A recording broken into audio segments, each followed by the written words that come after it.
Friends, fans, and fine folk, grab your drinks and snacks and cuddle up for this adventure story. Choose your own ending. So what's just happened, just to get people up to date on the story so far, let's do a little recap for anyone who's just joining us. We're a stranger. We don't know our age, race, gender, sex, whatever. We're kind of like a silent protagonist, an invisible protagonist. You can choose for yourself. You can just imagine them being in first person. You don't know what they look like. And we arrived at a quaint little town called Silverton.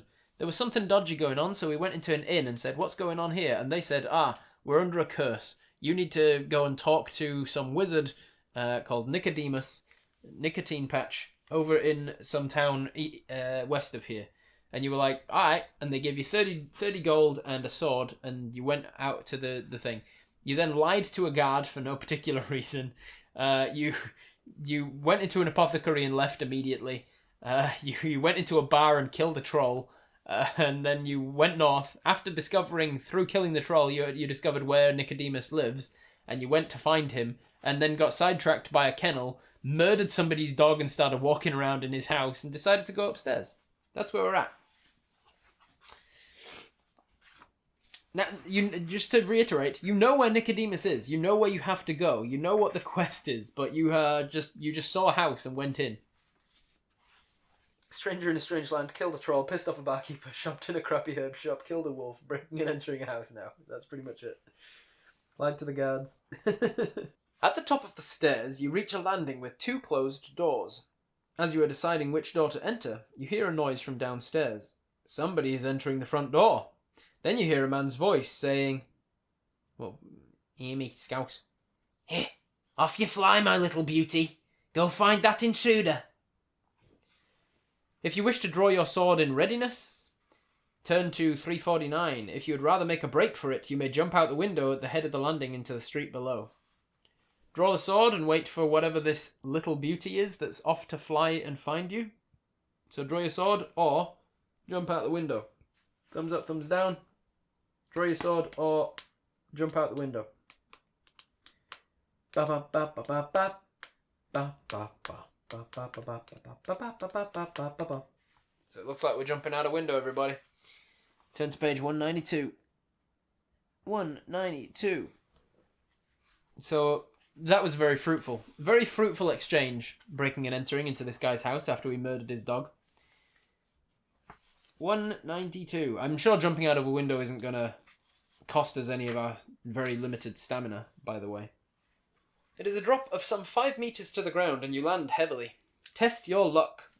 If you are lucky, you escape injury and set off north again. If you are unlucky, you twist your sword arm badly. You lose 1 skill point. Once again, you head north. So either way, we're going to be turning to a 304, which is how to head north. But if we are unlucky, we twist our sword arm and lose a skill point, which is going to cost us in future fights. And I'm going to be very sour at all of you. Alright, how lucky are we at the moment? We have 9 luck, right? Yes, we have 9 in luck. Here we go. Motherfucker. Oh no, we have to go lower. Yeah, that's good. My ability to roll low is good. We were lucky. We landed without harm. That was a 5, meaning we dropped down to 8 in luck now. By the way, we have a potion of fortune for when we want to drink it. We can push ourselves all the way back up to 12 and then also go up 1 to 13. So we could push our luck all the way up to 13 as and when we want it to. We might want to stick on 8 for a little bit longer first though. Alright, 304 to head on north up the street. Break into the house. Here, fly my pretties. Think, oh okay, proceed to jump out the window. Yep. We tuck and rolled, that's right. We landed on a soft wolf carcass. We jump out the window and there's a squelch sound as we land on a dead wolf. Alright, you arrive at a 4-way junction in the street. The street leading west is called Key Street. Excuse me. No. You can't do this to me. Unless Key Street is a semicircle, we already set off from a junction where west was Key Street, and we headed north from there. So you can't also get to another one heading west called Key Street unless it's a semicircle. The street heading east is called Clock Street. Also must be a semicircle because it was Clock Street as well. Ahead, you see that Market Street continues north, and a crowd of people are walking up it, cheering loudly and waving their arms in the air. You decide to follow them. What's the point in us being at a junction if we've got no options? Mathematically, when would be the most advantageous time to take that potion? I mean, 2d6. 2d6 is most often going to be 7 or less. So when we have 7 luck, we're still more than 50% chance of success when we test luck. When we drop to 6 luck, then we should look at taking that potion. They give us a 4-way junction and then don't give us any options. You just decide to follow the cheering crowd, loudly waving their arms in the air. Turn to 148. 148. Alright, here we go. As you catch up with the chanting crowd, you see that they are carrying eggs and rotten tomatoes. Soon the street opens out into a large market square. All round the edge are stalls with vendors, hawkers, musicians, and entertainers carrying on in their business. In the middle of the square is an elevated pillory. Above the noise of the crowd, a trumpet sounds. And the crowd starts to pelt the man in the pillory with rotten food. An old woman standing next to you offers you 2 eggs to throw. Not wishing to appear to be an outsider, you take the eggs and hurl them. But as you do so, the old woman picks your pocket without you noticing. Lose 1 gold piece, or any 1 item that you may have. I'm gonna lose the iron key to that guy's house. Because it said that it used it, and it didn't say that it used it up. So I'm gonna lose the iron key to the guy's house that we just stole from his dead dog, and then used to no effect at all. So we are now down to a single iron key. Unaware of your loss, you walk away from the crowd to look at the various stalls. Turn to 286. Why are we fucking window shopping? We know where we're meant to be. Go north, through the market square, cross over Catfish Water, go to the fucking nicotine patch. Just do some window shopping. Break and enter into somebody's house. Go into a herbalist store and then walk away again without talking to anyone. Quest schmest. This is a video game. It's a video game logic where the quest is going to be there no matter how many side quests we do along the way, right? Your accent gets thicker when you rant. Yes, so I've been told. Alright, 287. Here we go. We're going to look at some stalls. The food stalls in the marketplace are selling fruit, vegetables, meat, and hot soup, corn, and chestnuts for hungry shoppers. You may eat some hot food if you wish. Pay 1 gold piece and increase your stamina by 2 points. Walking north along the west side of the square, you see a man dressed in purple velvet playing a lyre. So, yes or no, do we want to pay 1 gold to increase our stamina by 2 points? In actuality, we'll actually only increase our stamina by 1 point because that's all we're losing. We are currently at 18 out of 19 hit points.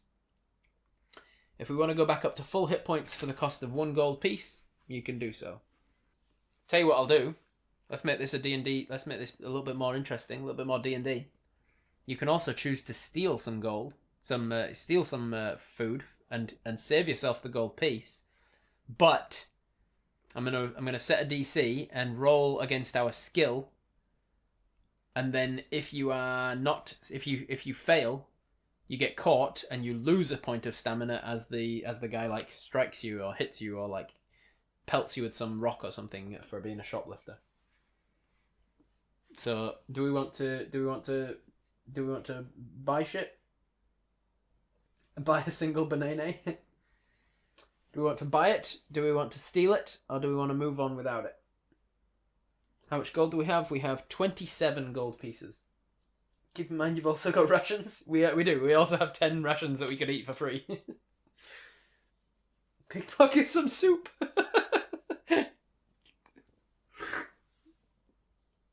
Rations aren't as nice as a fresh nene, as the saying goes. Confucius say, rations aren't as nice as fresh nene. All right.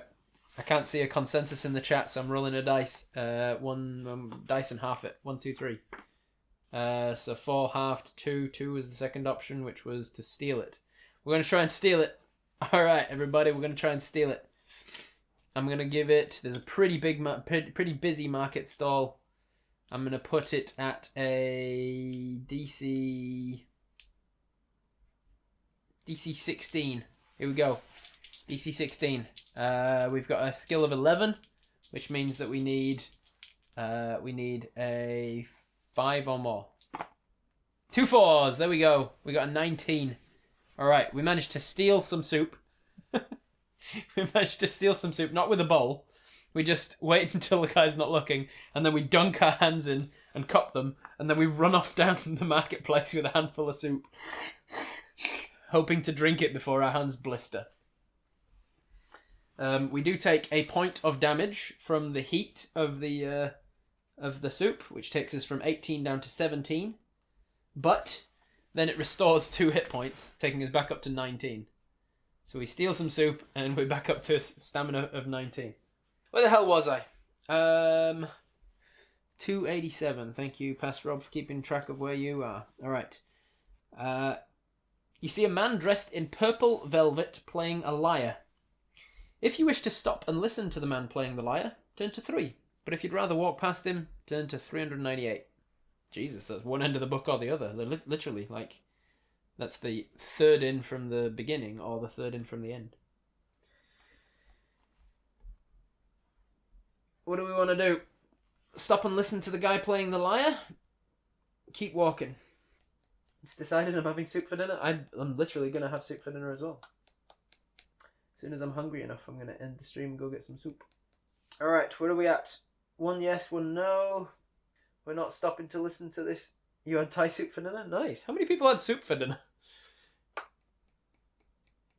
Wouldn't it be weird if all of a sudden, like, it's the sort of thing that doesn't necessarily come up in conversation, but wouldn't it be weird if now, with us describing stealing soup in our bare hands, if that set off this sudden realization that every single person in the chat right now has had soup for dinner? That would be pretty cool. I'd think we were in a simulation. I had salad. You're ruining it! Ruining my weirdness, my weird aspirations that we all ate soup together. I think the nose had it. The nose had it with aioli. Does that count? Aioli's a soup, right? If it's wet enough, I'm not getting into that argument. 398. All right, we are not going to stop and listen to the guy. Fuck that guy. And his liar. My mama said, never trust a liar. A small circle of people is standing around a bare-chested man. He is enormous, and his muscles look as hard as iron. Must be talking about me.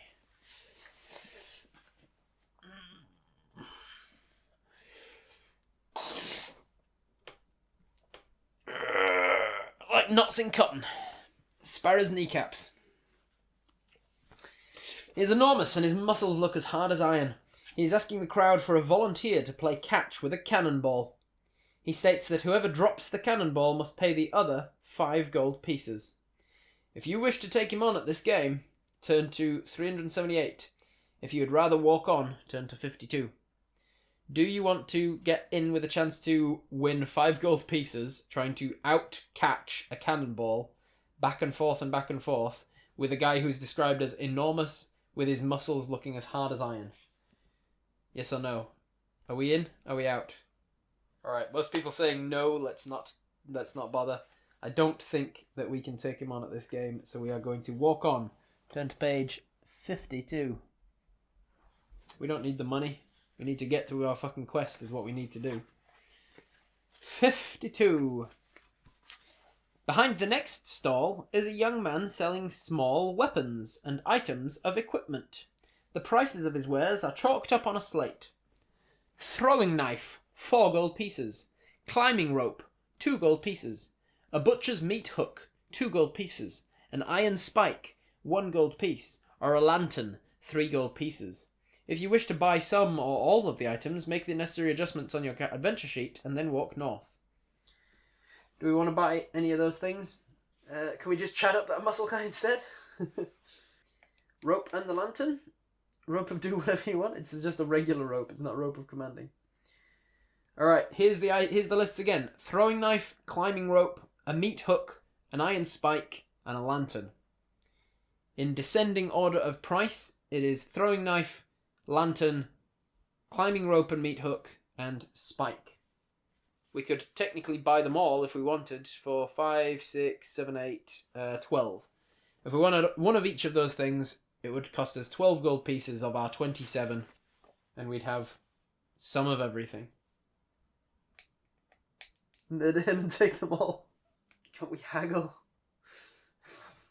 You're really turning this into a D&D game for me. Are we going to haggle? My instinct is yes. As the Dungeon Master, I'm like, fuck yeah, you can haggle. You can try and buy it. You can try and sell it. You can try and stab this guy. You can try and steal it. But I have to stick to the book to a certain degree. Otherwise, I'm just running you a fucking D&D game.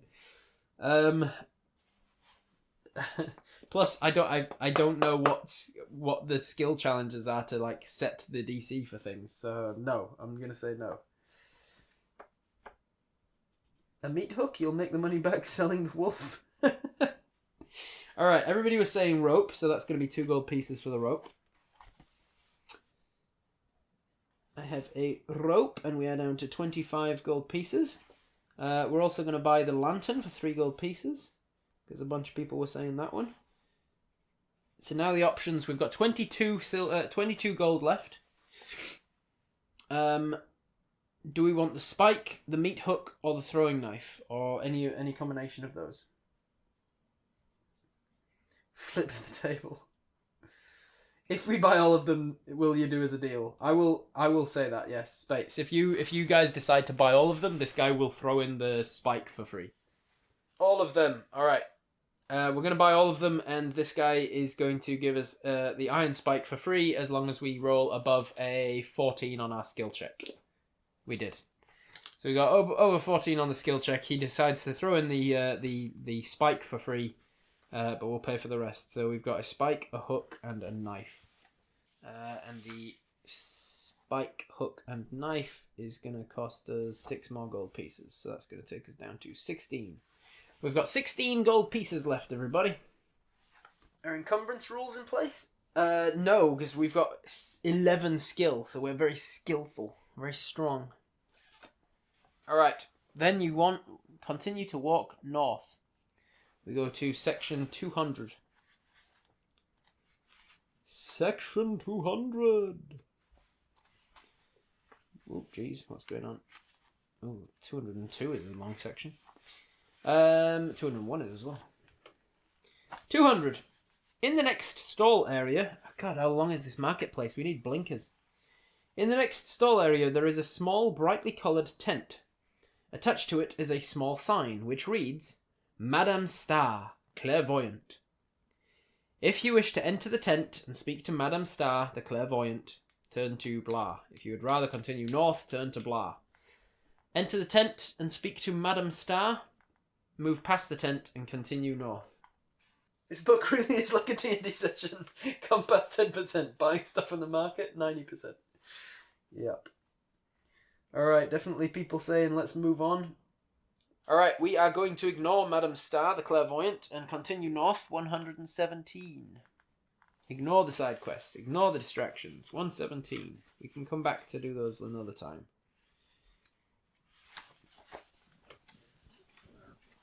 At the end of the market, a street named Bridge Street runs north out of the square. Huzzah! We're finally getting there, everybody. You decide to walk down it in the hope of finding the elusive nicotine patch. It starts to rain, and the tumble-down houses huddled together on either side of the street look as if they need shelter themselves. Most have their windows boarded up and are empty. The door to one of them flaps noisily in the wind. If you wish to take refuge in the derelict house until the rain stops, turn to 188, but if you'd rather press on ahead, turn to 31. Do we stop for shelter in the house, in the derelict house? Or do we press on in the rain and the wind? Also, we still don't have a pass. Like, if we get caught without a pass, as the guard helpfully told us for the cost of 3 gold pieces, the guy who runs this town is very mean. And if we get caught without a pass, we're as good as dead. Did we buy an umbrella with that last lot? No, we did not. Nothing bad ever happens in a derelict house. Alright, the yeses have it. We are turning for shelter into the derelict house in 188. 188.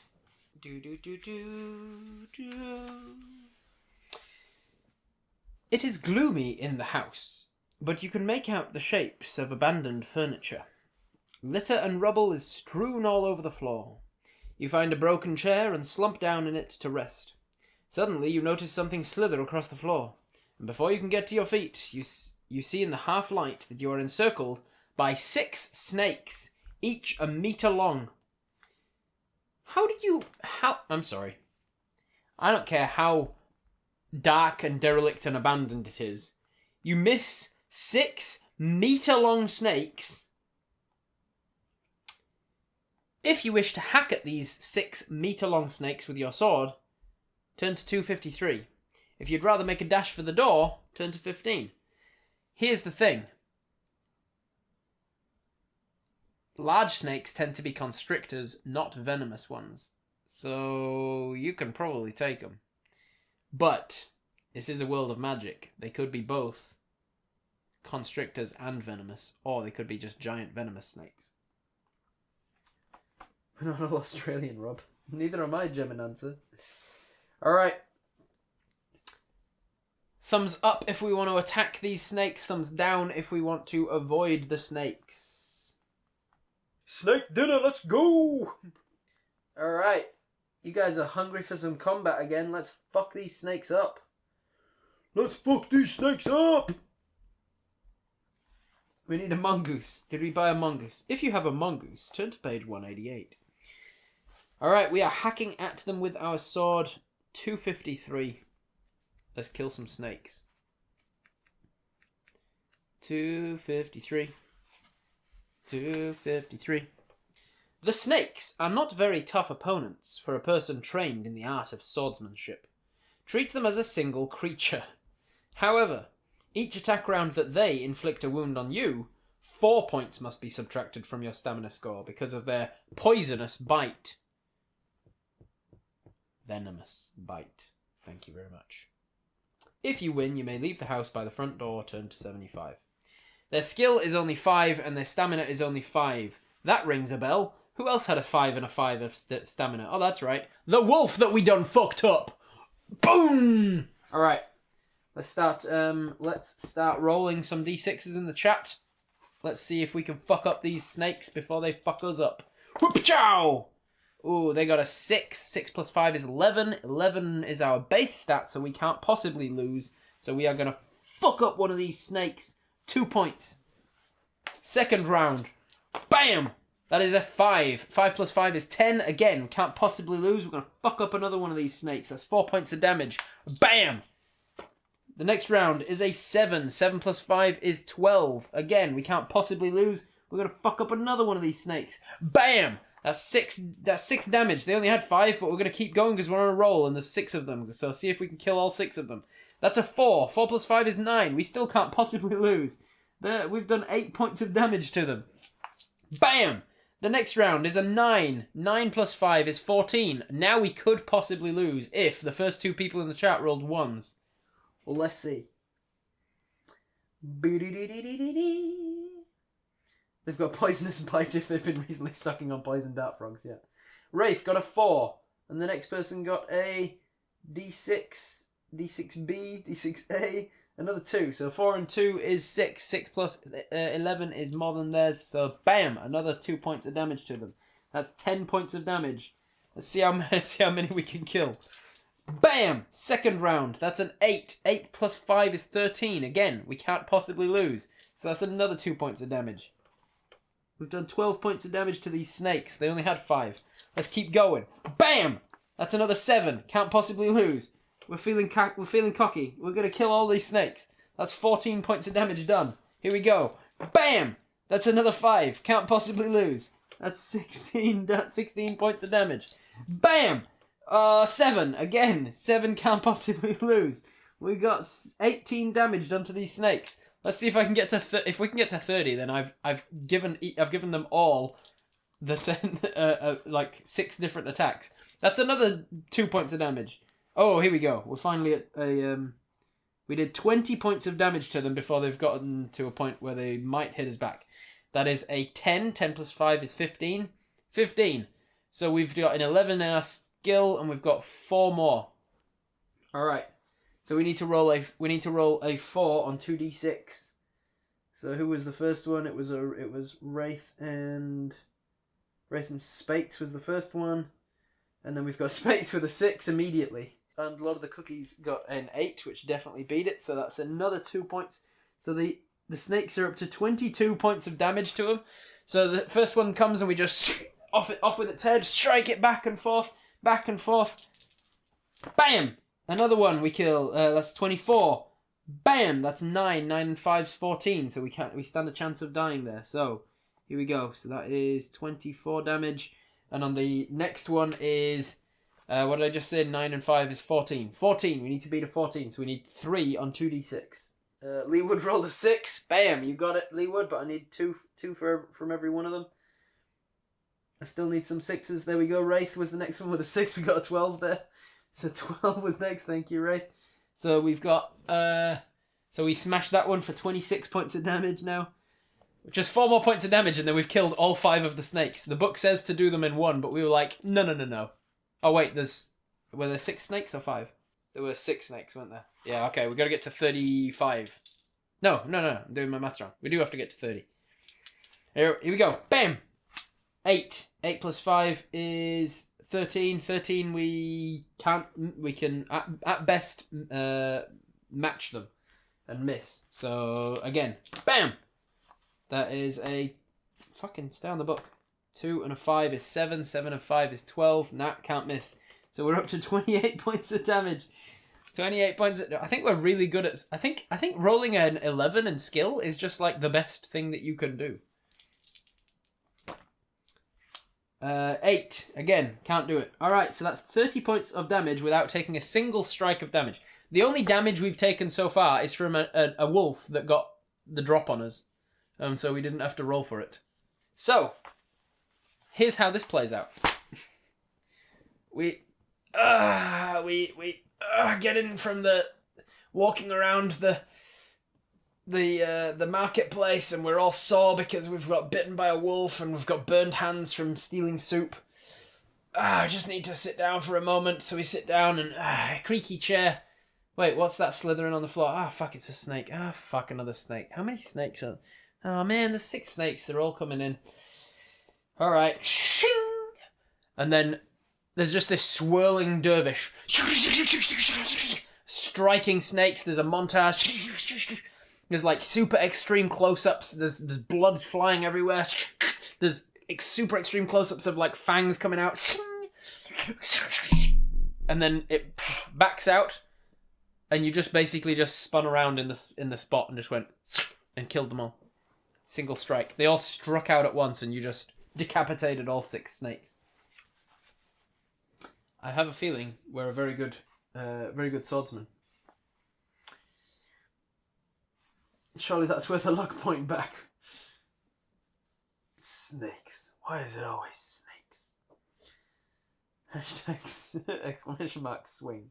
Swing! I hope they're not somebody's pets. We're just going through town fucking up pets left and right. If it's a human, we'll let them live. If it's an animal, though, fuck those animals. Alright, if you win, you may leave the house by the front door, turn 275. I want to loot them. Get some snakeskin boots going. Alright, 75. I'm gonna since it was raining and we needed to wait for the rain to stop, and we've been in the house for all of like 10 seconds. I'm going to say that we have like a short rest, and I'm going to roll a skill check to see how well we did on skinning those snakes. That's 6 plus our skill of 11. Takes us to 17. 17's pretty good. I'm going to say that we've got 4 Let's say 3. 3 intact snake skins. I'm going to put those in my inventory. 3 times snake skin. 1 meter long. And given that they were poisonous, not venomous, I guess you don't want to be eating their meat, so I'm not going to add their meat to our rations. We have a wolf fur coat and we need snakeskin boots now, yeah. We could add the meat to feed it to the next dog we come across. You just feed him poisonous snake meat. Alright, outside, the rain has stopped. And you set off north again. Turn to page 31. That's all that is. That's one line. Barely a sentence. Outside, the rain has stopped. You set off north again, 31. Alright. We're moving to 31. Ahead of you, you see a wooden bridge. We're finally at the bridge. Stretching over a dirty river. The Catfish River, if I remember correctly. Various bits of rubbish are floating down to the sea on its black surface, and you squirm at the sight of a human hand passing by. The bridge supports and columns reach high above, and you see skulls, both human and non-human, tied to them. The wind makes an eerie noise as it whistles through the bridge structures, reminding you of tortured souls crying out for help. Help! See? That's exactly how it goes. Almost hidden from view is a small flight of steps going down underneath the bridge from where you are standing. A one-legged man carrying a sack is crossing the bridge from the northern bank. If you wish to climb down the steps, turn to 329. If you wish to stab the one-legged man... Jokes. That's not an option. Not yet, anyway. Not yet, anyway. I'm sure it will be, if we actually talk to him. Alright, so our options are... If you wish to climb down the steps on the bridge, turn to 329. But if you wish to wait and talk to the man, turn to 364. So, down, thumbs down for down the steps, and thumbs up for talk to the man. And here's the artwork of the bridge. Alright, thumbs up is saying definitely talk to the man. Alright, where did we go? If you wish to wait to talk to the man, which was the consensus, 364. 364. I'm getting hungry. I hope we get killed soon. 364. Alright. The gaunt-faced man looks thoroughly miserable. He sees you and shrinks back, telling you that it is not worth robbing him because he has no money. You tell him that you do not wish to rob him, but you are seeking an old wizard named Nicodemus. He stares at you with a surprised expression on his face and says, "For 2 gold pieces, I'll tell you where he is." You decide to trust the man and pay him for his information. Okay, I guess. We don't have that option. You gave us an entire choice for it stopped raining continue on to page 31. But you didn't want to make that a choice? You didn't want to amalgamate those last 2 and make this like a choice of whether or not to pay the guy or not? No, just take our bloody, what do they call it? The sin of dungeon mastering, when you take the player's agency. Take our agency from us. Also, what if you had no gold? That's a very good point, Lord of the Cookies. We might have lost all of our gold for this point. You decide to trust the man and pay for his information. He pockets the gold and says you're standing on top of him. Nicodemus lives in a hut underneath this bridge. He throws back his head and lets out a shrill laugh before hobbling off on his crutches, obviously pleased with himself. How is he going to outrun me? I'm going to take his crutch and bash him over the head with it and take my 2 gold back. You shake your head and walk over to the steps that lead down beneath the bridge. Turn to 329. Alright, we are down 2 more gold. Can we do that, please? No. We are playing a warrior, a nice person. We only murder innocent animals. I bet you he's the nicotine guy. Yeah, I was thinking that. Can we add an extra chapter of murdering the old man? Yeah, he's got a skill of 1 and a stamina of 1. Alright, turn to 329 and go down beneath the bridge to the old hut beneath Nicotinus's place. 329. Whoa, it's a long one. Holy shit. That's what she said. The smell by the water's edge is terrible. Above, you hear the sound of footsteps crossing the wooden bridge. Built into the foundations of the bridge is a wooden hut. Drawn curtains obstruct your view into the hut, but you know you are not welcome when you read the words, "Keep out," painted on the door in large red letters. You draw in a deep breath and knock on the door. You hear muttering and the shuffling of feet, and suddenly the door is thrown open. Before you stands a white-haired old man with a long beard, wearing long white robes. He looks at you sternly and says, what language should he speak? No, language, it's English. What accent should he have? And goes from being scared you would rob him to laughing at you after taking your gold. Exactly right. Now you know, after he knows definitively that you know he has something to rob, now he's got his confidence back.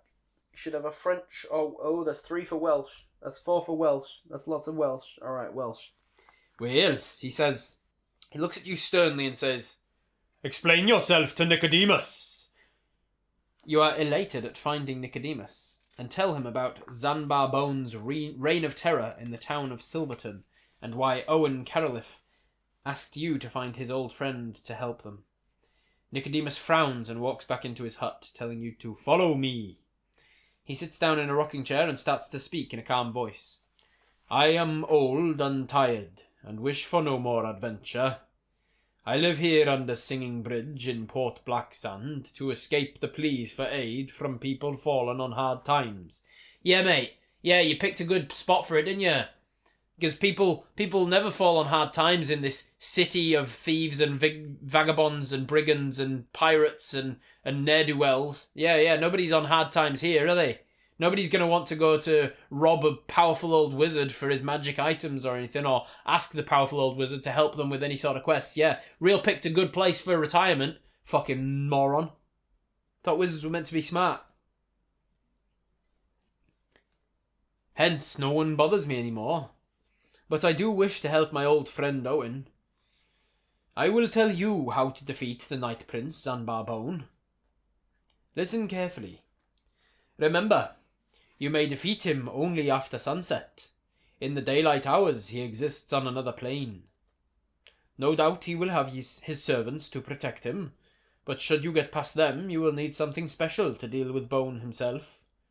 To protect yourself from his entrancing stare, you must have a white unicorn in a yellow sun tattooed on your forehead. Normal weapons will not harm him. First, you must shoot him through the heart with a silver arrow. This will paralyze him, but not kill him. Then you must quickly rub the ground component of black pearl, hag's hair, and the lotus flower into his open eyes. With luck, he will decay before you in seconds, but if your arrow misses, I'm afraid you will die the moment that he touches you.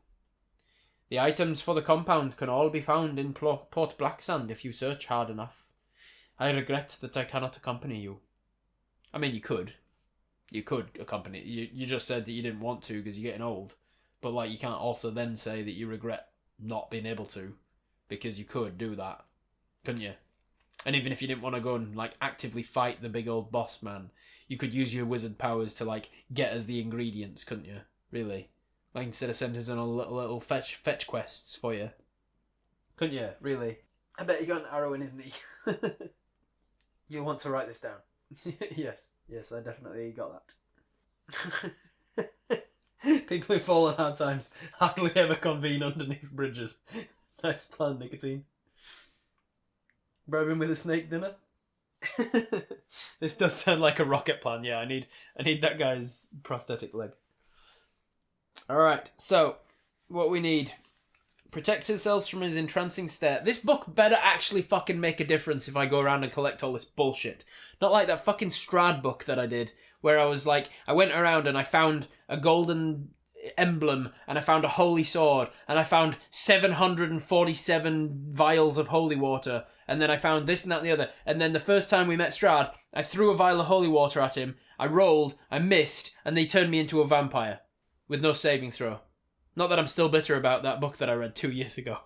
To protect yourself from his entrancing stare, you must have a white unicorn with a yellow sun tattooed on your forehead. I'm not sure if I want to help Owen that much, to be honest, mate. This is gonna seriously hinder my chances of employment in the future. 2 levels, Wraith. The fucking undead thing touched me and I lost 2 levels. Lost my fucking paladin spells and everything. It's all going to accumulate at turn to page blah no matter what you do. Yeah, maybe. How many levels was it? It was 2! 2 levels! Alright. So, white unicorn and a yellow sun tattooed on your forehead. Also, I need to shoot him through the heart with a silver arrow. So I need a silver arrow from somewhere. I must quickly rob the ground component of Black Pearl. I've seen that movie. Black Pearl, hag's hair, and a lotus flower. What's a bet that that herbalist shop has one of those components in it? In one of those bags that we could have asked that guy about, instead of just turning around and walking out for no reason. Be more Yorkshire, Rob. I will. By the end of this book, I'm sure I will. Alright, rub it in his eyes. Alright, here we go. And otherwise, don't let him touch you. Nicodemus then draws you a map of how to reach Zanbar Bones' guarded tower from Port Blacksand. He stands up, shakes your hand, and wishes you well. Good luck. You leave his hut, climb the steps, and cross the bridge over Catfish River. Bridge Street continues north a short distance before ending at a junction. If you wish to walk west down Harbour Street, turn to 91. If you wish to turn east down Candle Street, turn to 238. So, we follow Bridge Street along, we meet a left and right junction. Do we want to go west down Harbour Street or east down Candle Street?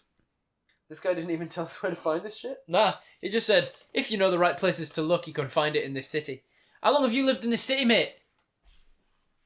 Fucking help us out here. We just went through shit to get here. We just had to murder somebody's dog to find out where you lived.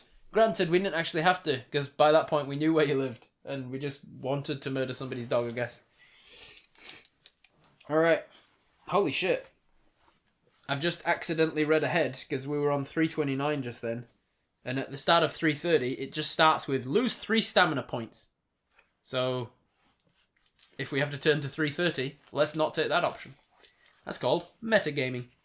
Alright, here we go. I'm going to go left and right is odds and evens. Odds, we're going left, which is west. We're going west down Harbour Street. Turn to 91. Dee dee dee dee dee dee dee dee dee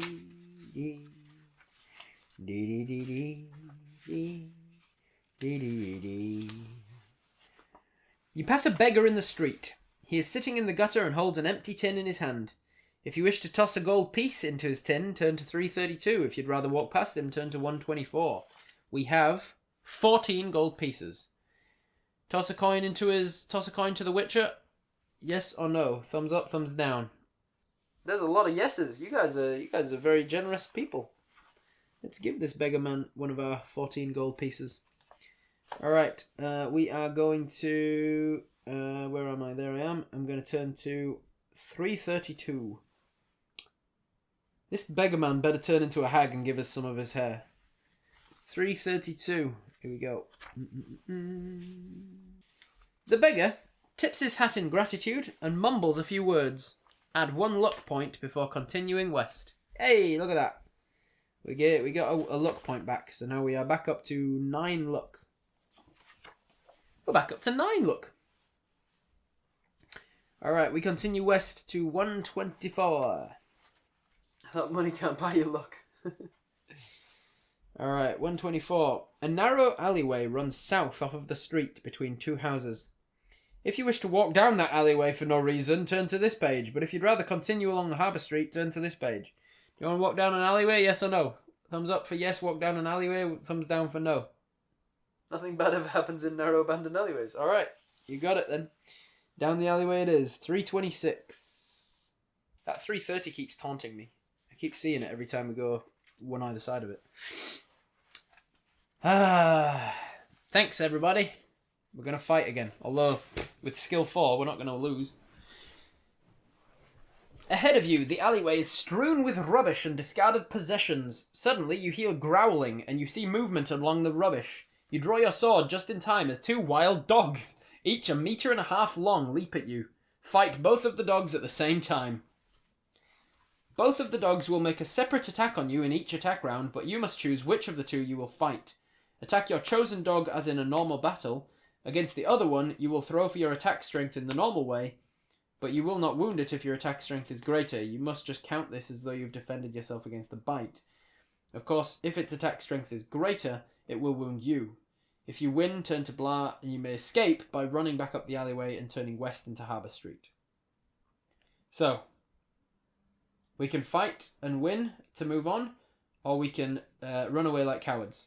We all know that putting aside your own personal player predilections and problems with animal cruelty and whatnot, this character, in canon, is a bit of an animal murderer, it seems.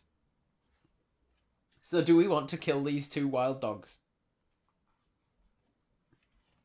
Their skill is 4, so neither of them are going to be able to attack us. Because even if they roll double 6s on their attack, that's going to get them up to a 16, and to beat them, we would only need to roll a 5 or more.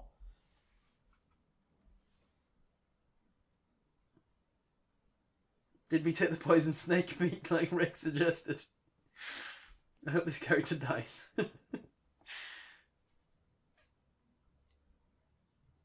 we're a budding taxidermist.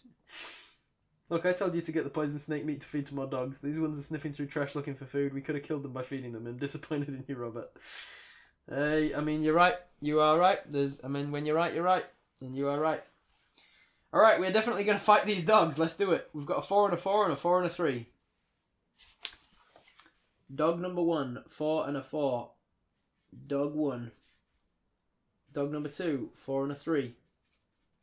They are both going to attack us at one time. Let's kill them. Here we go. Let's see if their first attack is good. It needs to be very high for it to even be worth us rolling. That is not very high, dog. That is a 5. 5 plus 4 is 9. That is less than our skill. We attack one of them for 2 points of damage. And then the other one attacks us with an 8. 8 plus 4 is 12. Still not enough to beat us. So we fend off one of them and hit the other one. Then we go for the second one again. We're going to finish this guy off. That's a 7. 7 plus 4 is still not enough, mate. And that is one dead dog. The other one attacks us and we fend it off. Then it attacks us again. Is it going to run? We just killed one of its things. I think it's going to run. So let's see. It's the last attack was actually pretty good. That was a 10. 10 plus 4 is 14. 14 is possible that it could actually hurt us here. How did we do? Oh, a lot of the cookies got a 1. Oh, Spate's got a 5 though. We needed one more 1 for the second dog to actually hurt us before it runs. But no, we hit it. We do 2 points of damage. It has got 1 point of damage left, and then the dog is going to run. Thumbs up, thumbs down. Are we going to let this dog run away? Yes or no? This one dog has jumped us and we killed it. The other dog has jumped us. We've heavily wounded it. It's going to turn and run. Animals killed. 8. People killed. 0. You people are horrible. These are fake dogs. They're fake fantasy dogs. They're attacking us. They started it. Every time we let something run, it turned out badly. we do have 100% success rate of letting something run and regretting it. That is the nose had it by 1. All right, so we let this wild dog run away. So here's how it plays out. We go down this narrow alleyway because nothing bad ever happens down a dark alleyway, and we hear some rustling. Both of them start charging at us. We get the first one out, and he dives for us, and he just cuts like butter through the first one, and just falls onto both sides of us. The second one jumps up to bite us, and instead we get the handle of the broadsword into its mouth. It bites a hold and starts dragging it about. So we put the knee in right beneath the jaw. We hear something crack. It drops to the ground and starts to sprint away, and we lift the thing up. We're very close. There's half of our mind is going, let's not fucking let this dog leave. It's barking with a lopsided as it runs down the alleyway, whimpering, and two halves of dead dog beside us. Alright. If you win, turn to 184. Jesus, just kill the dog. You're enjoying this way too much. Storyteller, man. Your dog barking here just made me laugh out loud. Please do it again. Maybe, if there's another dog comes up. Alright, 184. Oh yeah, I think you're right actually. I did say let the dog run away, yes or no, right? And so the no's should have been kill the dog. But yeah, it's done now. 184. Do you have any of Mrs. Pipe's golden flowers? If you do, turn to 55. But if not, turn to 308. Well, we definitely do not, so turn to 308. He ran away and then died from his wounds. Totally hiding his silver arrow somehow. Alright, 308. You can headcanon it that we killed that second dog if you want. There is nothing to be found in this alleyway, so you return to Harbour Street and turn left. This was conducive, just like when we broke and entered into that guy's house. Killed his wolf in order to go inside. Great stuff. Turn left, turn to 180. Alright, we're back to 180. Ahead of you, you hear the noisy clatter of galloping hooves on the cobblestones. You hear the noise of wooden wheels and an urging voice followed by the crack of a whip. Someone is rapidly approaching in a horse-drawn carriage. If you wish to see who it is, turn to 344, but if you'd rather hide out of sight behind a barrel and watch the carriage pass, turn to 34. Do we hide? Do we hide, yes or no? I'm going to remember how I worded the question. Do we hide, yes or no? Remembering, I don't know if this is the case or not. I don't know more than you do at this point. This is a very strange situation that I'm in as the dungeon master of this situation. I don't actually know what the story is, but from context, this might be someone important. It might be Lord Azberber, whatever his name was, and the guy who we need a pass to be in his town. So if we don't have a pass, we're as good as dead, it said. So it might be him. We might want to hide. Do we want to hide, yes or no?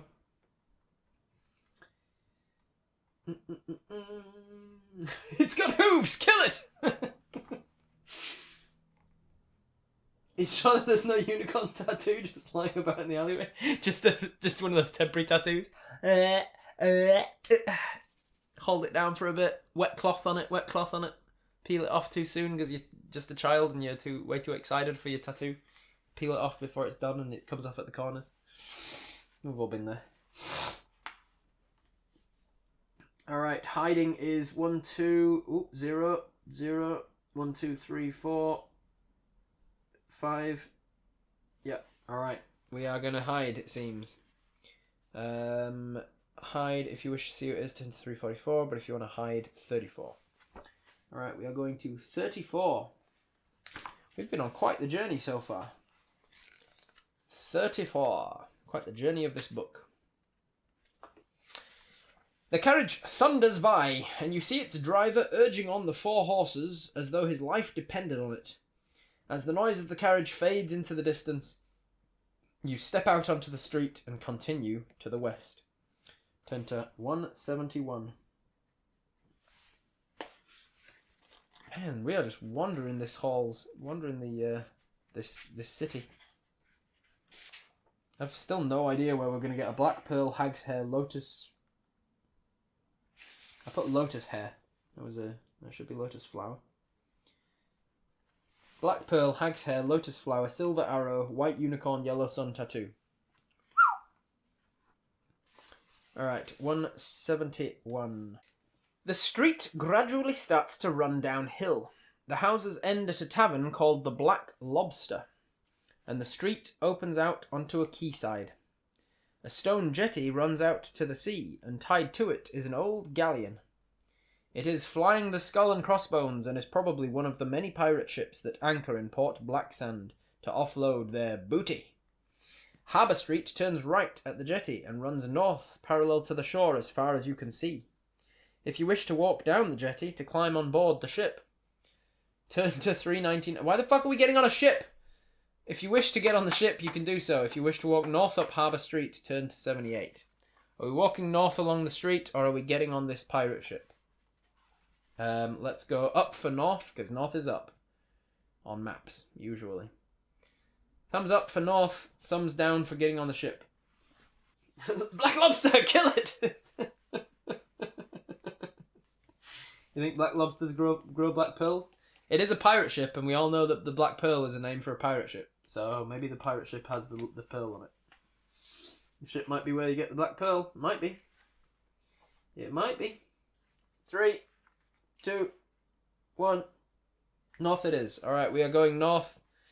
Up Harbour Street, turn to 78. The street runs north along the quayside for a few hundred meters before arriving at a junction. Oh my fucking god, why? Alright, there's another junction. It couldn't have cut to the chase of just getting us to wherever we were going with this, but no, we've got another option. Do we want to continue north up Harbour Street, or do we now wish to walk east along Clog Street? Thumbs up for north, thumbs down for east. Alright, the ups have it. We are going up towards Harbour Street. Fuck, which number were we on? It's a good thing I wrote it down. 78. Alright, we are continuing north up Harbour Street to 256. 256 is one of my favourite numbers. Because it's 8-bit. It's 2 to the power 8. 256. The houses on the right-hand side of the street are small and weather-beaten. Old women sit outside on the front steps, cleaning fish and mending fishing nets. They are large and jolly, talking to each other and frequently rolling about, bellowing with laughter. The fishermen do not appear to be home. The street and the quayside come to an end at a great iron anchor. You turn round and walk back towards that junction. If you wish to stop and talk with any of these women, turn to 320. But if you wish to ignore them and walk straight back to the junction, turn to 369. Nice. Do we want to talk with the women? Yes or no? Talk with the women. Yes or no? Alright, they're definitely yeses, so we are going to stop and talk with the harlots / washerwomen. Turn to 320. 320. As long as it's not 330, remember? Not 330. We're not taking the 330 option. The jolly fishwives' plump cheeks are as round and shiny as red apples. You ask if they own any of the items you need, but they all frown and shake their heads together. Then one tells you that there is a tale that hags have been seen disappearing down sewers to catch rats for their stew pots. However, she has never seen a hag herself. You decide to leave the ladies, then you walk back to the junction and turn left into Clog Street. Turn to 216. There we go, that's why you stop and talk to people. That's why you murder animals and talk to people. This is the rules that we're learning, everybody. Murder all animals, talk to all people. We have learned that the hags, for the hag hair, might be in the sewers. Turn to 216. Clog Street is very narrow, and lined with terraced cottages and the occasional shop. Which shops? Which shops are they? Are they pearl shops? To your left, you see what looks like a small boy lying face down on the cobblestones, groaning loudly. A hood is pulled up over his head, and you cannot see his face. A wooden hoop and stick lie by his side. If you wish to stop and help, turn to 72. If you'd rather walk on, turn to 317. Do we stop and help the apparent boy that's in apparent pain? Thumbs up, yes. Thumbs down for no. Rob him. Rob the boy. Do we stop and help the boy? It's a trap, obviously. I definitely think it's a trap. But who are we if we don't voluntarily walk into traps on the off chance that it is actually a boy that needs help, right? Alright, hashtag mug. Let's mug this boy. Let's stop and help the boy. Turn to 72.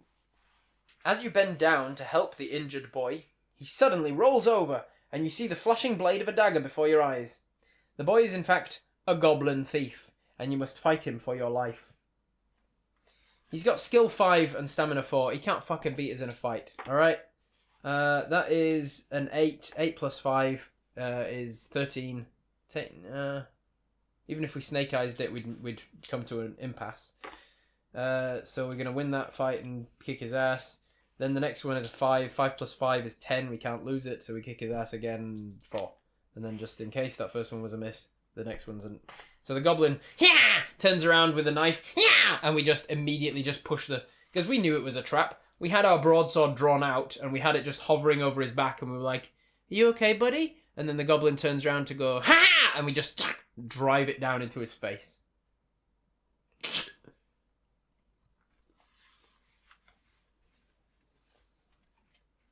Can we just backhand him into oblivion and take all of his gold? Alright. He has a dagger on him, so if it doesn't give us loot, I'm taking the loot. I'm taking that dagger at least. Turn to 208. 208. 208. The goblin's pockets contains 2 gold pieces, a clove of garlic, and some old knuckle bones. Take what you wish from that and head east along Clog Street 317. Alright. I'm going to take the dagger. I'm going to take the garlic. What was that? Knuckle bones? I'm going to take the knuckle bones. Knuckle bones! I'm going to take the 2 gold pieces, taking us to 15 gold pieces now. Animals 9, demi-humans 2. Thank you for keeping track. Alright, now I need to turn to 317. Is that right? 317, where was it? 208, 317, yeah. 317.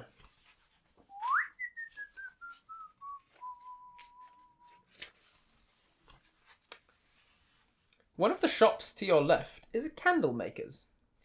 There are many different coloured candles burning brightly in the window. If you wish to enter this shop, turn to 241. If you wish to continue east, turn to 280. Do we want to go into the candle maker's shop? Yes or no? Is the candle maker likely to have a black pearl, some hag's hair, a lotus flower, silver arrow, or a tattoo parlour? Don't forget the black pearl. He definitely had a black pearl in his pocket. So, are we going to the candle shop? Yes or no? Thumbs up, thumbs down. Alright. We are going to go into the shop. Where was it? 317. We enter the shop. 241. 241. Which way is the tattoo parlour? I don't know. We'll find out eventually. 241. Inside the shop, you see a tall, thin man with pointed ears and fair hair, pouring hot wax onto another man who is tied up beneath him. No. Pouring hot wax from an iron pan into a mould. The candle maker is an elf. Candle makers are known as chandlers, by the way. The candle maker is an elf. As he turns to you to speak, you notice his slanted eyes, which are ice blue. For some reason, they appear very cold to you. He tells you that all of his coloured candles cost 1 gold piece each. You may buy as many as you wish. He then asks you if you would like to see one of his magic candles in the back. Would you like one of my magic candles in the back? I don't know. How big is it? All right. Do we want to see the Do we want to have a magic candle in the back? Yes or no? Can we rob him? Well, let's find out. That was definitely an overwhelming yes. We are going to go into his back room and look at some of his magic candles. Turn to page 63. The elf leads you into a room lit by purple candles, which give a strange glow. You stand and stare blankly at the candles and drift off into a world of vivid dreams. While you are in this trance, the elf takes 2 items and 5 gold pieces from your backpack, if you have them. When you wake up, you have no recollection of the theft, and you leave the shop thanking the elf for showing you his beautiful candles. Outside, you head east again. Alright, so we're going to lose 2 items and 5 gold pieces. Well, let's have a look what he wants to steal. So we are down to 10 gold pieces. That's very kind of him to not just outright rob us of all 15 of our gold pieces. Time to kill that elf. Okay, how many items have we got? 1, 2, 3, 4, 5. Once I caught a fish alive. 12. We have 12 items. So, I'm going to roll 2d6. See which ones we lost. That is a 6. 1, 2, 3, 4, 5, 6. We lost our free spike, everybody. That fucker wanted a 1 gold piece spike. And then what else did he steal? He stole a... Motherfucker. 7. 1, 2, 3, 4, 5, 6, 7. He stole our knife. I mean, we did just pick up a goblin's dagger, so I don't think we really need that hunting knife. But he stole a knife and a spike. And 5 gold pieces. Kick his door and stabby stab time. No, it specifically says you have no recollection of the theft. You thank the elf for showing you his beautiful candles, and you leave. Outside, you head east again, turn to 280. And I am anything but a metagamer, right? I would never turn to 330, but I would also never turn to metagaming. 280. 280. Give the elf a gold for his trouble. He was so nice to us. I set fire to his shop. Watch it burn. Alright, 280. Further along the street, on the left, is another shop. A sign outside of it reads, Ben Borryman, silversmith. If you wish to enter this shop, turn to 213. If you would rather keep going east, turn to 100. Do we want to enter the silversmith's shop, everybody? The silversmith. The person who works with silver and silvered weapons. Do we want to enter that guy's shop? Yes or no? What do you guys think? Do we maybe want to enter this silversmith's shop? Having such a lovely day shopping despite just getting robbed. If we enter this silversmith shop and we ask for a silver arrow, or 12, and it costs us 11 gold pieces because we've just been robbed of 5 of them. Let's rename this book My Big Shopping Adventure. It is a fucking shopping trip. City of Thieves. Shopping mall of thieves. To be fair, the title says that it's a city full of thieves. Why do we keep walking into back rooms of magic candles and shit? We're going to lose all of our money. Keep getting robbed by people. This is why we murder all the animals. We know that they can't steal any of our stuff. Certainly the silversmiths can have some black pearls for us. That's what Rob's hinting at. Yeah, I think so. Alright, that was definitely an overwhelming yes. We are going to enter the shop of Ben Borryman, silversmith. Turn to page 213. 213.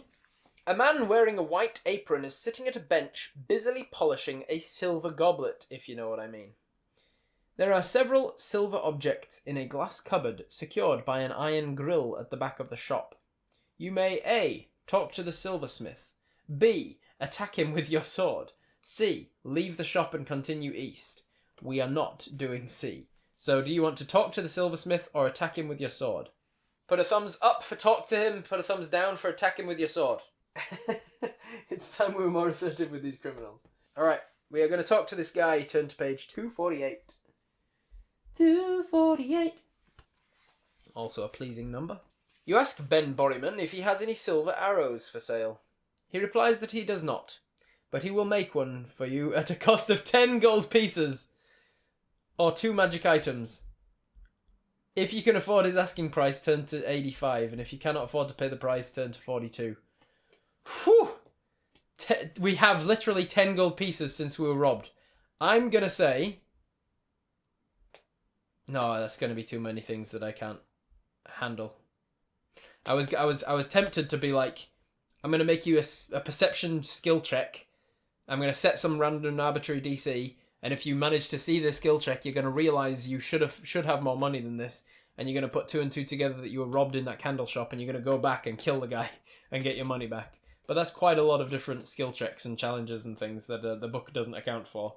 So I think I'm not gonna do that. I think you just part of the remnants of the magic candle smoke just makes you forget that you even had 15 gold and you think that this is all you ever had.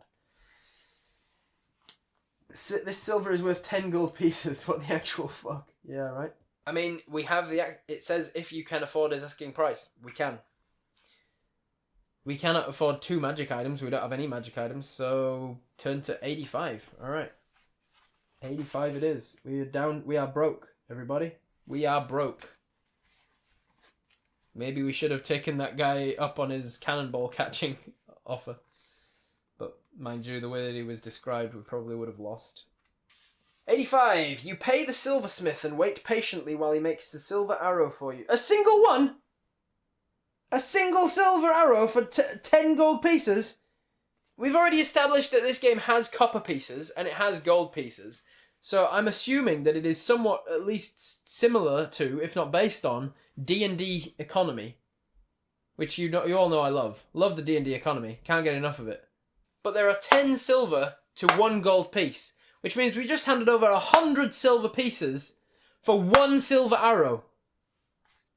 And if we miss, we're fucked. I'm going to rob this guy. If you want to rob this guy, turn to page 100.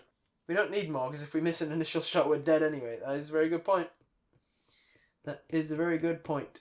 It says if we can afford it, not that we have to pay it. We need to sit the arrow and then attack and get our money back. Alright, I'm going to turn to my character sheet and mark us down to 0 gold pieces. That is 0 gold pieces. I don't know how much gold we started with, by the way. It didn't tell us that. It just said that we had enough to pay for the inn using copper pieces. And then the guy gave us 30. So maybe we already had 100 gold pieces. I don't know. Alright, you thank him for his trouble and you leave his shop. We have a silver arrow. Add that to your inventory. The character sheet really should be on the very last page so that you can just turn immediately to it. Alright, silver arrow. We've still got 10 provisions. We did have the option to stab him. You did in the previous thing, but now you've gone past that option and you can't stab him now.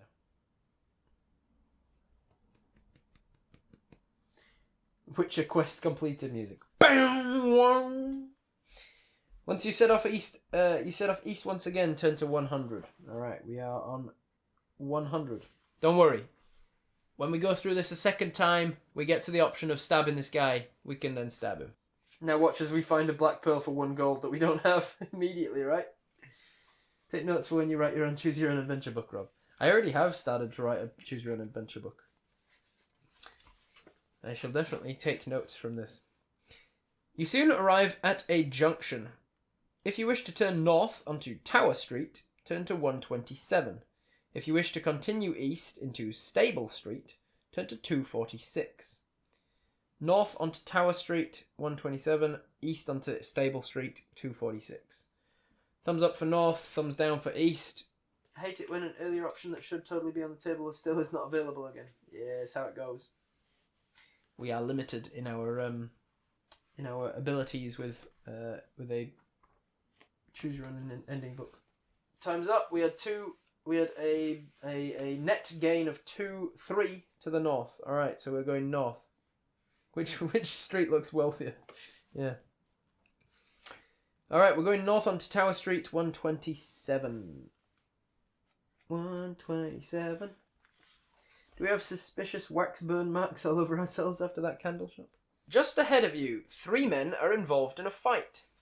The 2 younger men appear to be attacking an older man with iron bars. If you wish to help the old man, turn to 177. If you would rather avoid the brawling men and continue north, turn to 348. Help the old man? Beat up these 2 geezers that are beating him up with iron bars? Or walk on past him? The almost unanimous decision is yes, let's stop and help him. And then kill him and rob him, because we need money. We also have 0 money if you missed that 69,420, nice. We have 0 money in our pocket. 0 gold. We got robbed of 5, and then we spent 10 gold on a single silver arrow.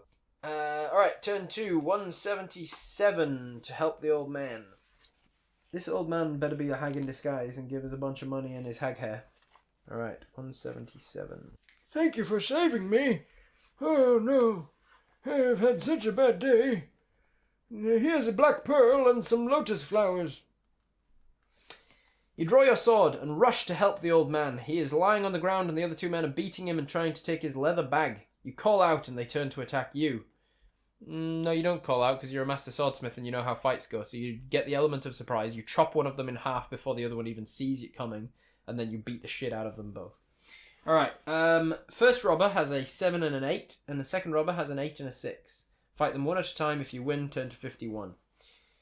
Alrighty, here we go. 7, 8, 8, 6. 7, 8, 8, 6. 7, 8, and 8, 6. One of them actually has a chance of beating us. Let's have a look. What are they called? Robber? Yeah, robbers. First guy's called Robert, and the second guy's called Robin. Robert and Robin the robbers. Alright, and if I win, turn to 51. Here we go. First roll. Robert hits us with a 6 plus 7 is 13. 13 we can't lose unless the first two are 1s, in which case we would both miss each other. Nope, Spates rolled a 6 and a 4. So Spates rolled a 6, Leewood rolled a 4, so that is a 10. So we smash that first guy for 2 points of damage, unless we want to take a luck. He's got 8 health. Do we want to smash him for 2 points of damage or 4 points of damage? Do we want to use a luck? Yes or no? Alright, so the no's have it. We are not going to use a point of luck, so we do 2 points of damage to that first robber. Then the second robber attacks us with a 4. 4 plus 8 is 14. 14 technically could lose if we got 2 1s. So what did we get? We got a Spates and a 4. A 6 and a 4.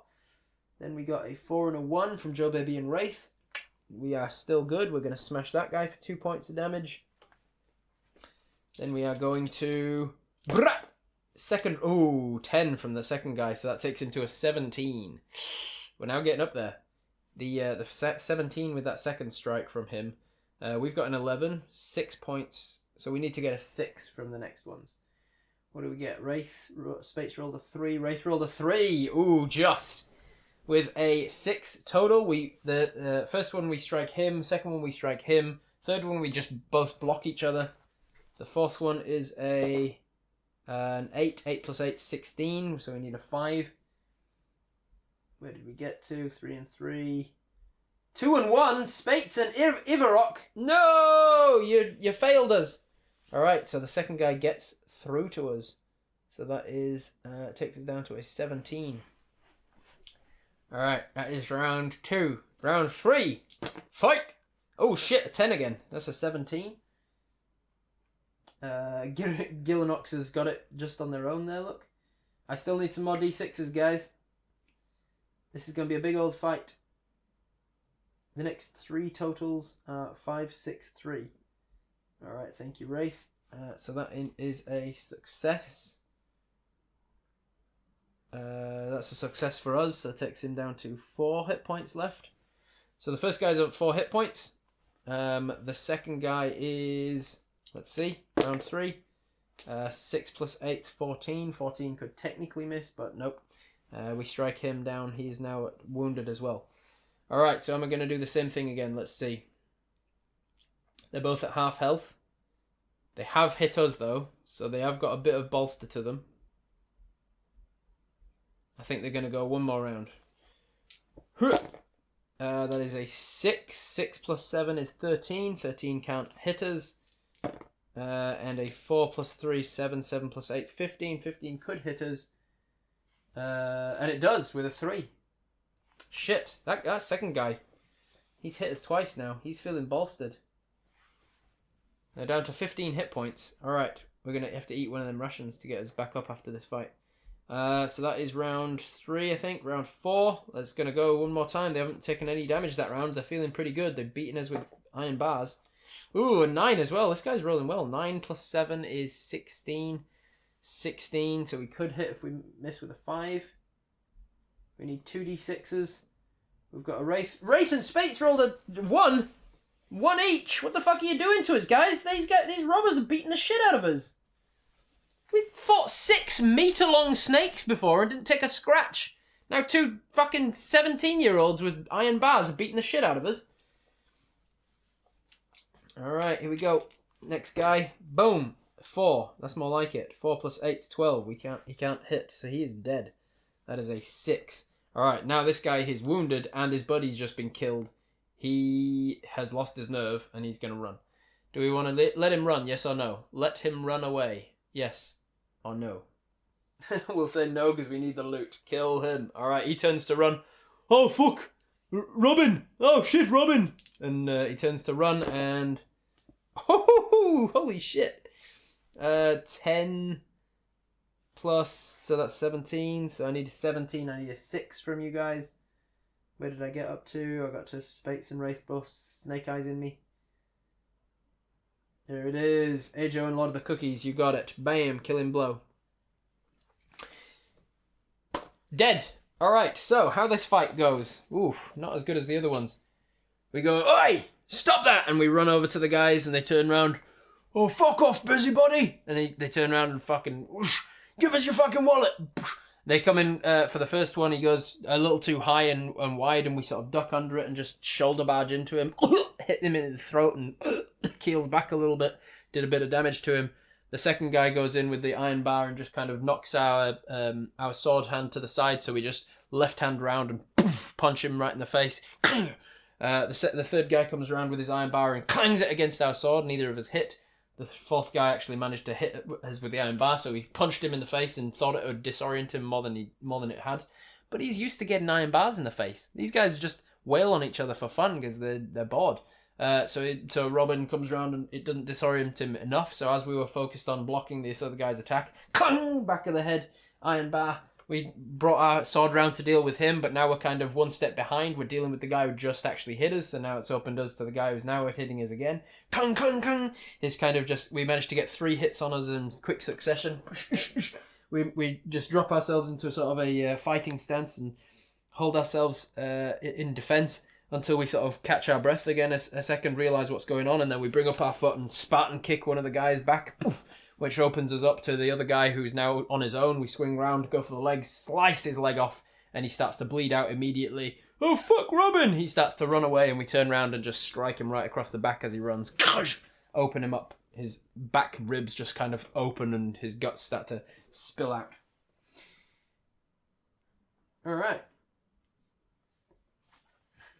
Fuck those guys up. But they did take us down to 13 out of our 19 hit points. So we might want to take a second to have some rations, some provisions after this, to get us back up to 17. Alright, and then if we won, we go to 51. And these guys better have something to loot on them. Fuck me. Here we go, 51. You walk over to the old man and help him to his feet. He's very grateful and offers to buy you a drink at a nearby tavern. If you wish to go for that drink, turn to 325. If you'd rather continue your quest, go to 348. They had no loot on them. Couple of robbers in the City of Thieves didn't carry a single gold coin on them. I don't think so. Where did we kill those guys before? Or where did we let those guys go before? I want to take some of their loot. It was after we killed the troll. So it'd be about 147 then. I just want to give you guys some fucking loot. Maybe I should just choose some amount of money. There we go. We got it. 147. A search through the leather bags of the thieves produces 16 gold pieces and a glass vial containing a green liquid. If you wish to drink the green liquid, turn to 338, and if you'd rather take the gold and press onwards, turn to 105. 16 gold pieces, 338. Do we wish to drink? Do I want to give you all of this? It doesn't make any difference yet. These guys, these geezers, had the same loot as the other thieves that robbed you earlier would have had. We're up to 16 gold, and we have a green vial of liquid. Do you want to drink it? Do you want to drink it? Yes or no? All right, we are at an impasse. So odds we drink it, evens we don't. Evens we do not. All right. So I'm going to put mysterious green liquid vial in our inventory. Under treasure. Green liquid, and I'm gonna put 338 to remind myself how to find where we can do it. 16 gold pieces. Do we want 2 iron bars? I don't think we want an iron bar, do we? Maybe we do. We've lost our iron spike, so we'll take an iron bar. A single iron bar from these guys, these little thugs. Cool. 16 gold, an iron bar, and a vial of green liquid. And then 177. Is that where I was? 51. I didn't write that down. 177 led to 51, was it? 177 led to 51, yes. 177 led to 51. You walk over to the old man after looting the two robbers, and you help him to his feet. He's very grateful and offers to buy you a drink at a nearby tavern. If you wish to go for the drink, turn to 325, but if you want to continue in your quest, 348. Thumbs up, thumbs down for going for a drink. Do we want to go for a drink? Yes or no? Yes, yes, yes. Drink, drink, drink. Drink, drink, drink, drink, drink, drink. Look at you all. Look at you all drinking. All right, 325. Not 330. 325. Never turn into 330. 325. You follow the old man. Let me write down 325 first. 325. You follow the old man through the swinging doors of the Hog and Frog Tavern.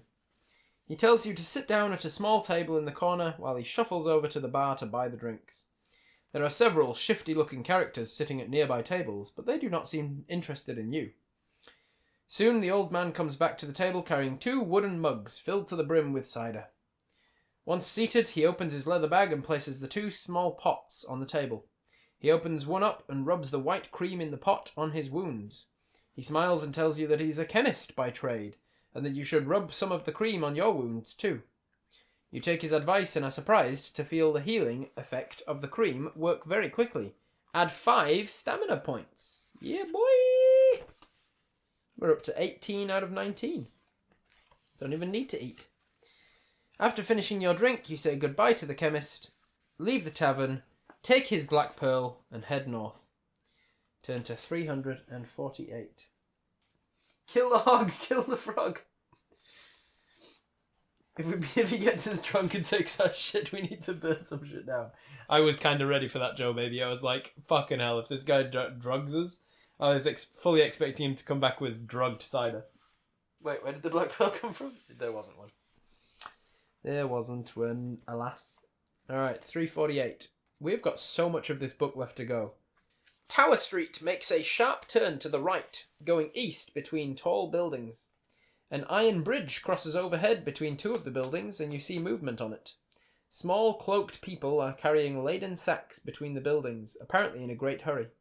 If you wish to call out to them, turn to 251. If you wish to walk under the bridge and continue east, turn to 30. Do we want to call out to the small cloaked people carrying laden sacks between buildings in a great hurry? Yes or no? Alright, looking like yes, we want to talk to them. Alright, so turn to 251. Let's see, I'm just going to count up something real quick. 1, 2, 3, 4, 5, 6, 7, 8, 9, 10, 11, 12, 13, 14, 15, 16, 17, 18, 19, 20, 21, 22, 23, 24, 25, 26, 27, 28, 29, 30, 31, 32, 33, 34, 35, 36, 37, 38, 39, 40, 41, 42, 43, 44, 45, 46, 47, 48, 49, 50, 51, 52, 53, 54, 55, 56, 58, 59, 60, 61, 62, 63, 64, 65. This is our 65th out of 400 sections. And it feels like a hell of a lot more. Feels like we've been going for half of the book on just wandering around this city looking for shops. Alright, 251. One of the small people stops and looks down at you. He mistakes you for a town guard and calls out to his accomplices to run for cover. Then he points a short crossbow at you and fires a bolt. Test your luck. If you're lucky, the bolt thuds into the ground at your feet, and if you're unlucky, the bolt lodges deeply into your shoulder. You know where we have to turn? If the bolt lodges into our shoulder? 330. So I already know that if this bolt lodges into our shoulder, we lose 3 stamina points. Alright. Let's not fail this luck then. We've got a 9 in luck. On 2d6, we've got to roll a 9 or less. Here we go. 3, 2, 1. That's a 5. Yeah, boy. Alright, we tested luck. We avoided the 3 damage. Avoided page 330. We are down to 8 luck points. Turn to page 269. Nice. We still have a potion of luck to get us all the way back up, by the way. Just FYI. Not that we should drink it now necessarily. 260. Nice. The little man with the crossbow curses before running into the building on your left. There does not appear to be an easy way to catch him, so you walk under the bridge and continue east. Turn to 30. So that was all for nothing. Great. We couldn't even call out, hey, we're not cops. We're not a cop. Alright, 30. Tower Street soon ends at a junction where it meets Stable Street running north and south. You decide to go north. Doesn't give us the option, we just decide to go north. Turn to page 76. To your left, you see a large wooden barn set back from the houses. 2 horses are tied to a post outside the barn, and smoke rises from a crooked chimney on top of its low, flat roof. If you wish to walk through the barn doors, turn to 25, but if you'd rather continue north, turn to 115. Enter the barn, yes or no? Thumbs up, thumbs down, enter the barn. I said yes to going into the barn, so lots and lots of yeses. Alright, we're going into the barn. Turn to page 25. 25! You soon realise that you're in a stable when you see a large, bare-chested man wearing a grubby white apron busy at work at an open fire. He takes a red-hot iron bar from the fire with his gloved hand and starts to hammer it into the shape of a horseshoe on his anvil. Sweat pours from his brow as he toils with his hammer.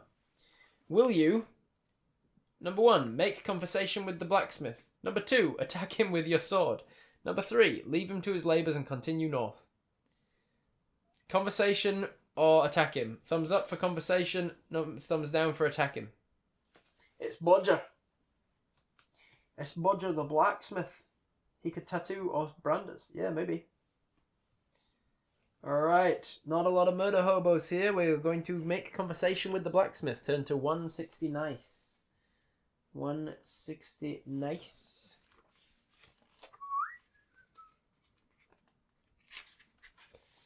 The blacksmith removes his gloves and wipes his hands on his apron before asking you, what do you want? You answer by asking if he makes anything besides horseshoes. He replies that in his spare time he enjoys making chainmail coats. In fact, he's become quite a profitable sideline of his, especially in a place like Port Blacksand. He tells you in great detail of the skill and labour that goes into making one, and finally inquires if you are interested in buying one. They are not cheap, however. If you wish to pay 20 gold pieces for a chainmail coat, turn to 46. If you wish to leave the stables without buying a coat, turn to 115. We cannot afford 20 gold pieces, so our choice is made for us. 115.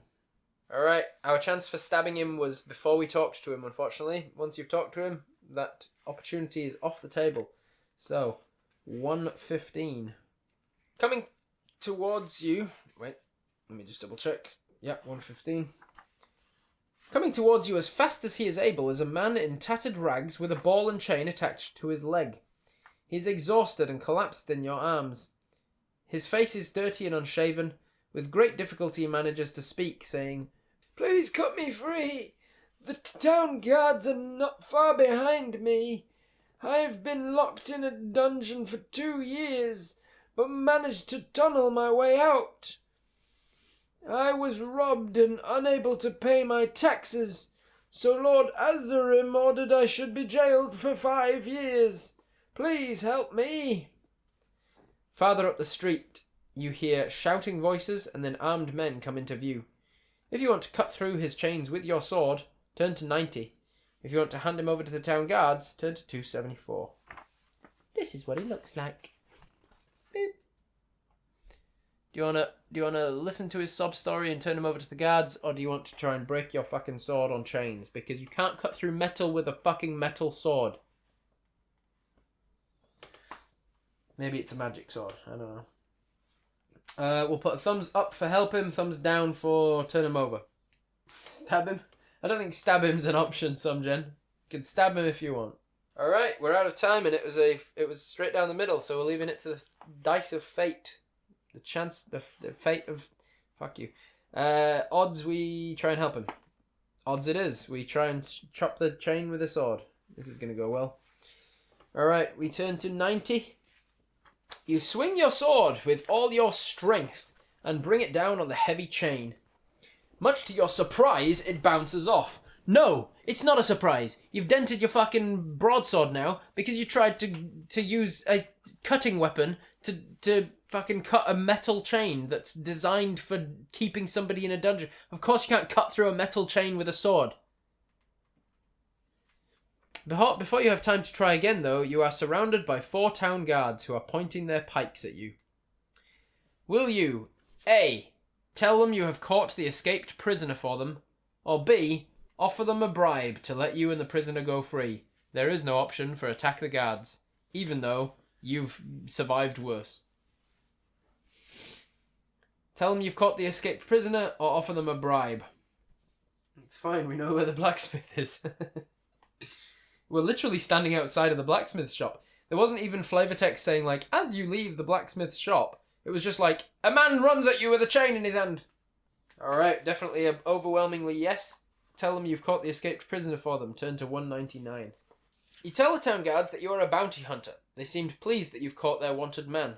The chief guard walks over to you and hands you 5 gold pieces, saying, This murderer won't escape again. Here's your reward.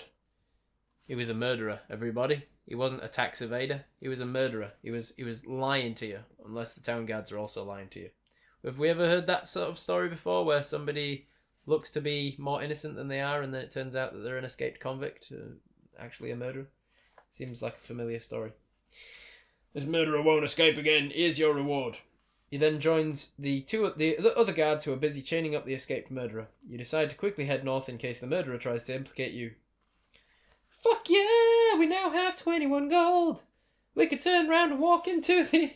If this was a video game and not a book, we could turn straight back around, walk back into the shop right behind us, and buy some chainmail.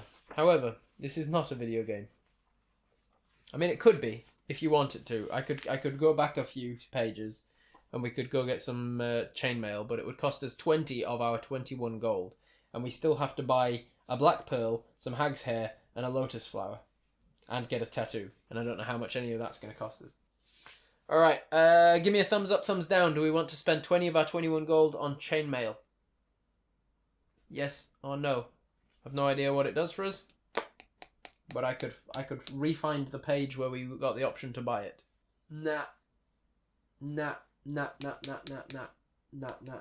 Alright, definitely a no. We're like, nah, we can do without chainmail. We haven't been hit much anyway. Let's go commando! Drinking money. Alright, we run away from the murderer before he can implicate us, that's the word. 222. I just want to get to like a point where it makes sense for me to cut off so that I can go get some food. On the right hand side, the houses are separated from the street by a wooden fence with shrubs, trees, bushes and flowers behind it. Hopefully lotus flowers. There is a turnstile in the middle of the fence, by the side of which is a sign reading Public Gardens, entry fee 1 gold piece. If you wish to enter the gardens, turn to 370. If you'd rather keep on walking, 133. I reckon we might find a lotus flower in these gardens. Thumbs up, thumbs down. Do you want to pay a gold piece to go into the public gardens? It's public, but we have to pay. Yeah, public garden. Enter with the money. Alright, looks like we are entering. That is 370 to enter the gardens. Let's see what happens. As you enter the gardens, you see a black pearl sitting on the ground in front of you. A hag picks it up and says, "Oh, I'm sorry, dear. Did you drop this? Here, have some of my hair." 370. Alright. You place a gold coin in the slot and walk through the turnstile. Although the flowers and shrubs are not outstanding, you are nevertheless surprised that such a place exists in Port Blacksand. The gardens are not very large, extending back some 60 metres to where some houses back onto them. There are 2 paths to follow, one of which runs around the edge of the gardens, and one that leads directly into the centre, where there is some topiary. Each shrub has been cut into the shape of an animal. Ooh, we start to see red. Draw our sword. You decide to take a closer look. The path leads into a small paved area surrounded by the animal-shaped shrubs. In the middle there is a stone plinth upon which sits a large earthen bowl containing locust not locust flowers, lotus flowers. There is a painted sign which reads, "Do not pick the flowers." The gardener is nowhere to be seen, and there is no one else about. Do you wish to risk picking one of the flowers? Turn to 14. If you'd rather leave the gardens and continue north, 133. I'm assuming we're picking the flowers here, so we're turning to 14. It is one of the things we need, and nobody's around. We're obviously picking the flower. 14, 14, 14, 14. We will obviously pick a flower. As soon as you pluck one of the flowers, you hear the noise of rustling leaves. 3 of the animal-shaped hedges have uprooted themselves and are closing in on you. Fuck yeah, let's kill some animal hedges. I love that they're animals. Do you have a ring of fire? If you have, turn to 237. If not, turn to 191. That, I think, is a nice little cliffhanger. As we are standing in a topiary, in a ring of topiaries, all coming to life, coming towards us, with no ring of fire. I'm going to leave it there for now. I'm going to go get some food. Leaf beasts. Treat the leaf beasts as a single creature. Nice. Alright, we are going to have to fight the leaf beasts next time we start this book. Hey, did you know I also have a Robert Hartley GM podcast now? Yeah, if YouTube is a bit much on the old bandwidth, you can go and check out the podcast in the links below.